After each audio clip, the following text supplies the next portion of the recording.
आपल्या घरच्यांचा विचार करतेस ना. आणि if I am not wrong, तू त्या सगळ्यांना मिस करतेस. आपलं आयुष्य पण कुठल्या वळणावर येऊन आलंय ना. आधी माझ्या घरचे तुला घराबाहेर काढण्यासाठी जीवाचा आटापिटा करत होते, आणि आता तेच तू घरात राहावंस म्हणून जीवतोड प्रयत्न करतायत. पण तू त्यांची इच्छा मोडून त्याग करायला निघालीस. अहो, पण दुसऱ्यांच्या सुखासाठी जे केलं जातं त्यालाच तर त्याग म्हणतात. आणि मायापेक्षा तुमचा त्याग जास्त मोठा आहे. मी तरी सासूरवाशीन आहे, तुम्ही तुमच्या रक्ताची माणसं, स्वतःचं घर, हे सगळं माझ्यासाठी सोडून आलंय.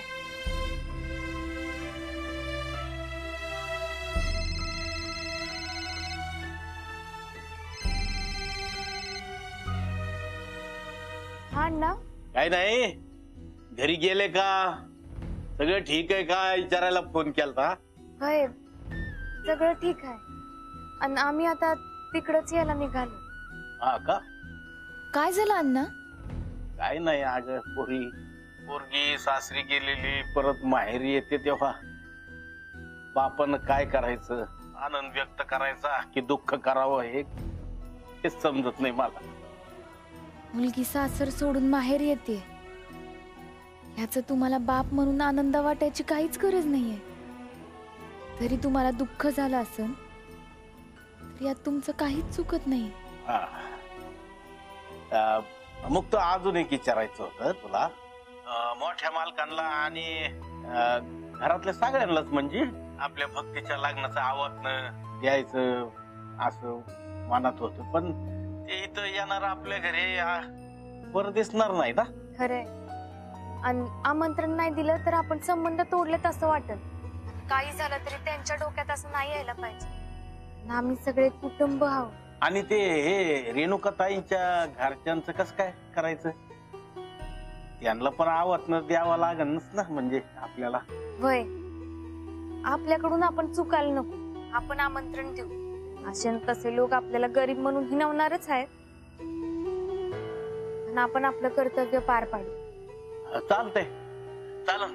मग मी उद्या जातो आणि मोठ्या मालकांना आवाहन देऊन येतो. त्यांच्या समोर जायचं, उभा राहायचं, भीती वाटते मला. काय समजून नाही राहिलं बा. आम्हाला भीती कसली? तुम्ही जायच्या आधी आम्ही घरी येऊच, तर मग आपण बोलूयात. चालत. अगं पण तू आल्यावर माझ्या मनातली सगळी भीती काढून टाकशील. पण त्यांच्या समोर गेल्यावर परत भीती वाटणारच आहे मला. मग एक काम करा, त्यांच्या समोर जा, नसं पाठमोर उभं राहून आमंत्रण द्या. आणि मग त्यांनी मालकांनी विचारलं असं का थांबलं म्हणून मग काय सांगायचं? सांगा त्यांना की देवलाशांना सांगितलं की गुरुवारी श्रीमंत माणसांचा चेहरा बघायचा नसतो.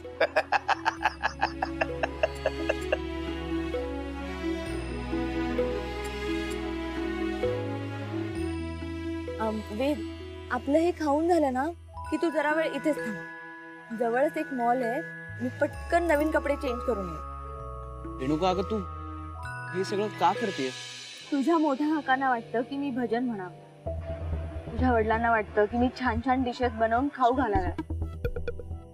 आणि हे सगळं केलं पण असतं मी, पण जिने मला हे सगळं शिकवलं, ट्रेन केलं, त्या मुक्ता वहिनीला मात्र घराबाहेर काढून टाकलं. एखाद्याचं घर हिसकावून घेण्याचा त्रास काय असतो ना, ते त्यांना समजायलाच.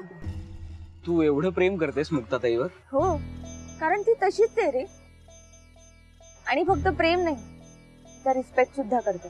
बघ ना, आपल्या संसारासाठी तिने एका क्षणाचाही विचार न करता घर सोडून जायला तयार झाली. आय नो, मलाही तिच्याविषयी खूप आदर आहे, पण आई बाबांनी तिच्यासोबत खूप चुकीचं केलं.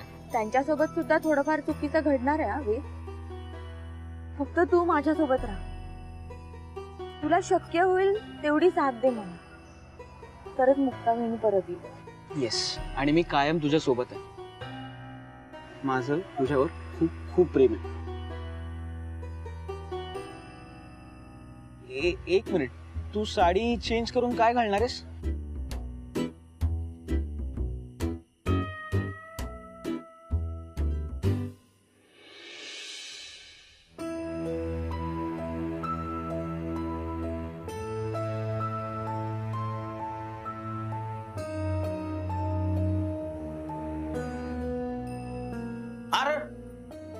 आलात का तुम्ही? तुमचीच वाट पाहत होतो आम्ही.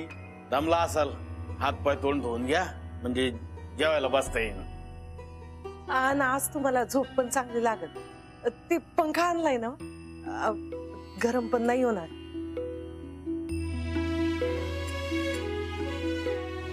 अहो फॅनची काय गरज होती?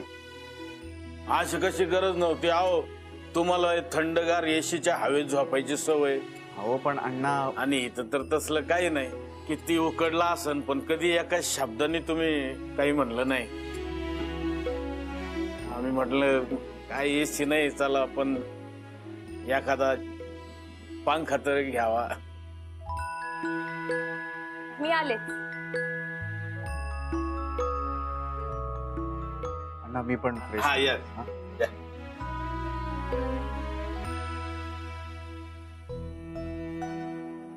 अण्णा हा, काय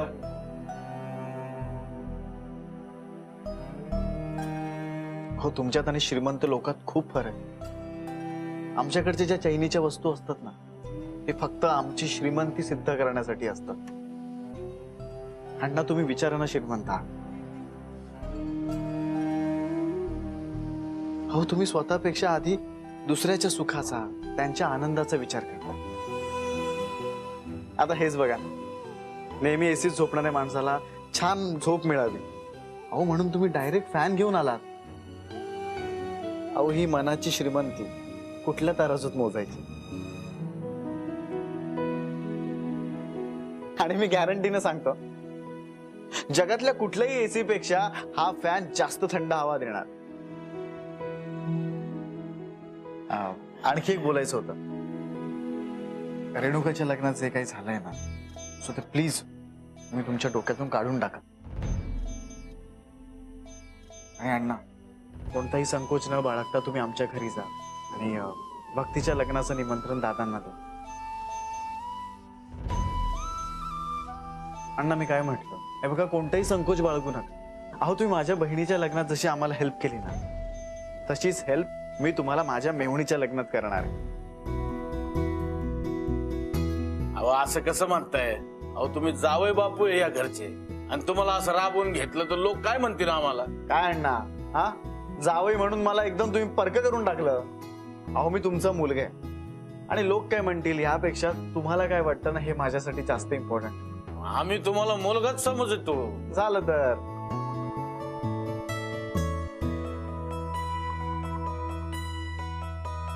अनबिलिव्हेबल.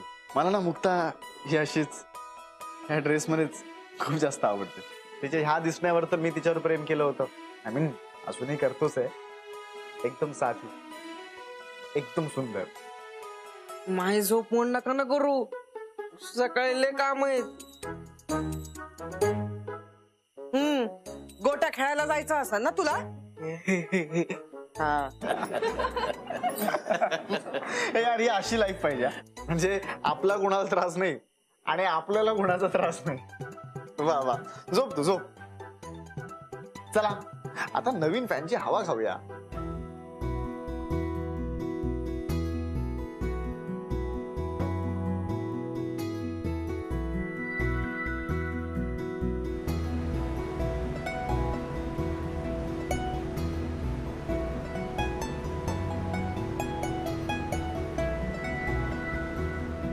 वाव, एक नंबर हवा या फॅनची. अण्णा मी म्हटलं होतं ना तुम्हाला की या फॅनच्या हवेसमोर जगातले सगळेच एसी फिके पडतील. मग काय, खरंच लईच नशीबवान आहेस बघ.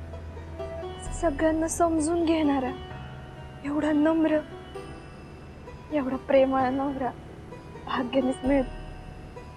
मी पण देवीला एवढीच प्रार्थना करते, मावा होणारा नवरा असंच मनाने स्वभावाने श्रीमंत असू. अजून काय पाहिजे असतं का एका पोरीला? 2 वेळेचं पोट भरवण्यासाठी कोणी बी कमवतं, पण मन समजून घेणार कोणीच नसेल तर कसं व्हायचं? भक्ती, अगं काळजी करू नकोस. आता ना सगळ्या चांगल्याच गोष्टी घडतात. आणि ना माझा विश्वास आहे की माणूस चांगल्या गोष्टी लवकर ऍक्सेप्ट करतो. आता हेच बघ ना, आमच्या रेणुकामध्ये मुक्ताने किती बदल घडवून आणलेत. आपल्यावरती अन्याय झाला तर शांत बसायचं नाही, त्या अन्यायाविरुद्ध आवाज उठवायचा, हे मुक्ताने तिला शिकवलंय. आणि आता बघ, रेणुकाच्या सासरचे तिच्यातल्या ह्या क्रांतिकारी बदलाचा लवकरच अनुभव घेतील.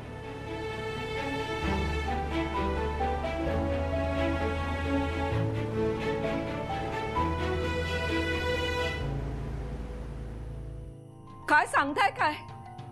हे सगळं खरं आहे? वेद कुठे? मला आत्ताच्या आत्ता वेदला भेटायचंय.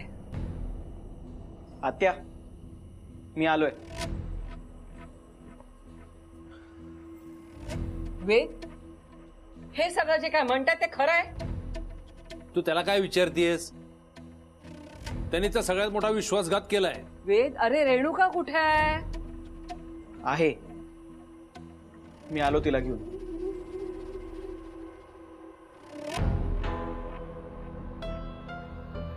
अरे तुम्ही नुसते बघताय काय? गृहप्रवेश करावाच लागेल ना. मी ना ओवाळणीचं ताट घेऊन ये. हो मालकीनबाई, आणते.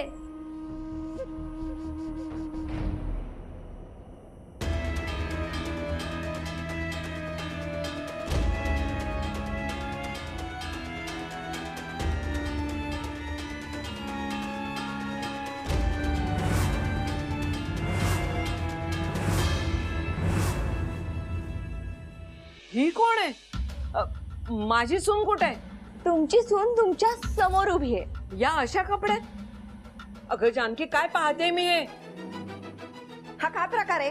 घरातून निघताना अंगावर साडी होती आणि आता ही अशी भिकाऱ्यासारखी फाटकी जीन्स. अहो सासूबाई, हे बघा, तुम्हाला ना फॅशन सेन्सच नाहीये. हा मॉडर्न लुक आहे. हं? शी, मलाच लाज वाटते तुझ्याकडे पाहताना. माझ्यासाठी तुम्हाला काय वाटतं याही पेक्षा जास्त महत्वाचं आहे की मला काय आवडतं. हे गृहप्रवेश वगैरे करणं इम्पॉर्टंट आहे का? खूप दमले. एकदाच ते बेडवर जाऊन अंग टाकते असं झालंय. अशी कशी काय ही मुलगी? अगं घरात तू पहिलं पाऊल टाकतेस, इतका महत्वाचा विधी आहे आणि त्याला तू सरळ नाही म्हणून सांगतेस? काय हत्या, अमेरिकेत राहून सुद्धा तुम्ही मॉडर्न नाही झालात. गावठी ते गावठीच राहिलं. रेणुका ही आमची सगळ्यात मोठी बहीण आहे. तिच्याशी नीट बोलायचं बरं का. वेद, मी काही चुकीचं बोलले का? मी काय म्हणतो, आपण गृहप्रवेश करून घेऊयात. वेद, तुला हिच्या बोलण्यात काहीच चुकीचं नाही वाटलं? बरं, हा विषय थांबवा. जानकी, ओवाळून घे चल.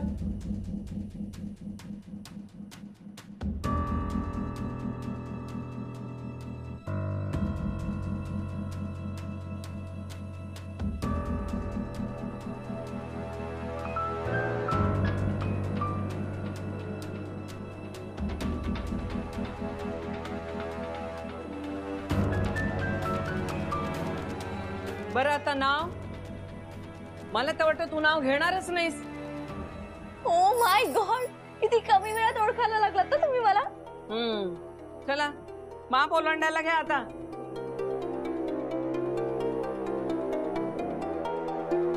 ओलांड आता. अगं थांब थांब, काय हे चपल्यासकट माप ओलांडणार आहेस का? अरे यार, हेच नाही आवडत मला. काय परत वाकावं लागणार सँडल काढायला. रेणुका, प्लीज असं नको वागूस. अरे माझ्या कमरेत खरंच दुखतंय. मी खोटं नाही बोलत आहे, खरं नाही वागता येणार मला सँडल्स काढायला. तू प्लीज जरा काढतोस का? ओके.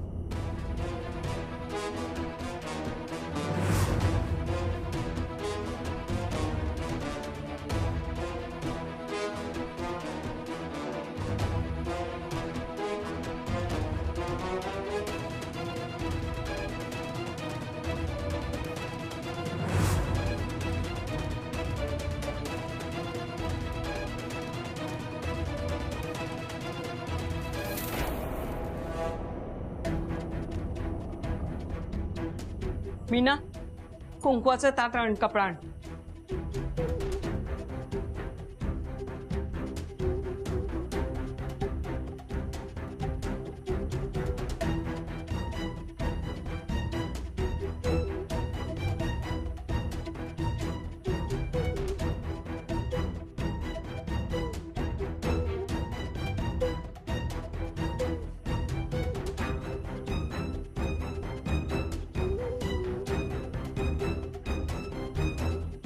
वेद, माझ्या पायाला ना कुंकू लागले, ते जरा पुसतोस का?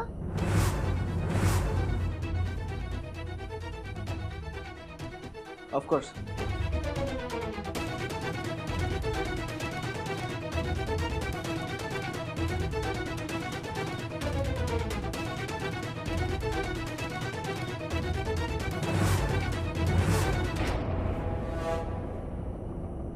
काय पाहावं लागतं हे?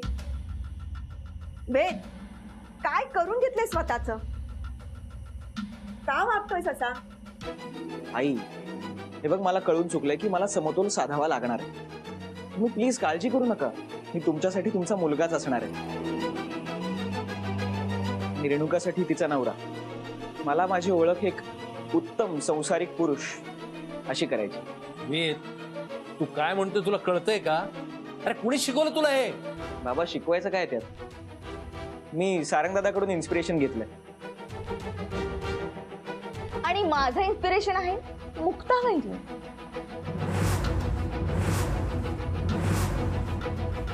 वेद, मला ना मुक्ताबाईंची खूप आठवण येते रे. आणि तिला भेटल्याशिवाय आपल्या या संसाराला सुरुवात होईल असं वाटत नाहीये. म्हणजे काय म्हणायचंय काय तुला? अहो, आणखीन किती स्पष्ट करून सांगू? ठीक आहे, अजून सोपं करून सांगते तुम्हाला. उद्या जर मुक्ताबाईंनी मला भेटायला आली नाही ना, तर हा संसार सुरू व्हायच्या आधीच संपणार.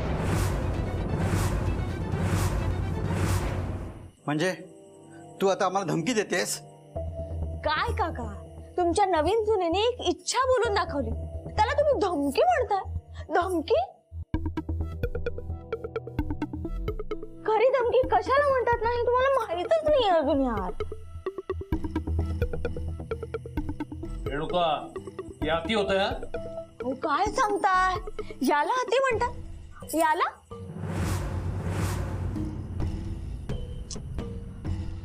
आणि तुम्ही नगरकरांच्या सुनेला तिच्या घरातून बाहेर काढलं, त्याला काय म्हणतात मग? वेद, तू काहीच बोलणार नाहीयेस का? तो काहीही बोलणार नाही. ते काल कसं जे घडत होतं ते घडून देत होता, काही बोलला का? नाही ना? हो की नाही वेद?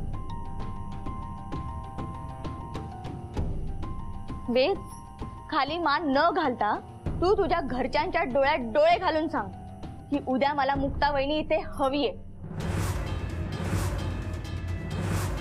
चांगली सून कशी असते हे जिने मला शिकवलं ना, ती माझी गुरु मला इथे हवी आहे. हो, अरे गुरु वा. म्हणजे तिने तुला असं वागायला शिकवलंय? नाही, ही रेणुका आहे. आणि मुक्ताबाईंनी कशी वागते हे तुम्ही बघूच नाही शकत, कारण तेवढी तुमची. रेणुका,